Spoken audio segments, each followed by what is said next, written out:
صبح کے وقت ہر ایک کو مناسب آواز سے قرآن اونچا پڑھنا چاہیے. اونچا پڑھنے کا کیا فائدہ ہوتا ہے؟ آپ کو ایک انرجی ملتی. قرآن شفا ہے، آپ کی بہت سی بیماریوں کا علاج ہے.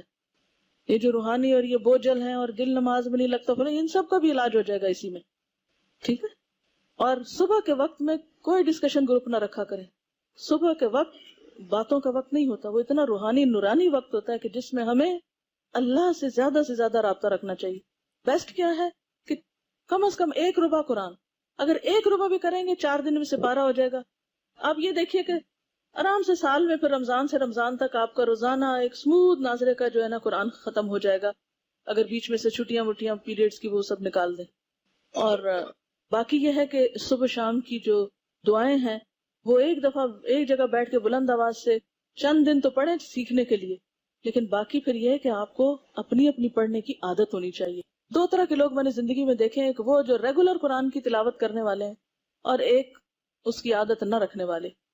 دونوں کی قرآن کی قرات میں فرق ہوتا ہے. جو ریگولر نہیں کرتے وہ ضرور بھولتے ہیں قرآن پڑھتے وقت، زبر زیر کی غلطی کریں گے. کہیں جتنی مرضی کی تجوید سیکھ لیں. میں نے بہترین سے بہترین مقابلے کرنے والوں کو عام زندگی میں قرآن کی آیتیں غلط پڑھتے ہوئے سنا ہے. سب سے بڑی وجہ یہ کہ روز نہیں پڑھتے. جو روز پڑھتا ہے وہ غلطی نہیں کرتا، کیونکہ قرآن اس کو ایسے نگاہوں کے سامنے ہوتا ہے. نبی صلی اللہ علیہ وسلم نے فرمایا اقرأ القرآن فإنه يأتي یوم القیامت شفیعا لأصحابہ.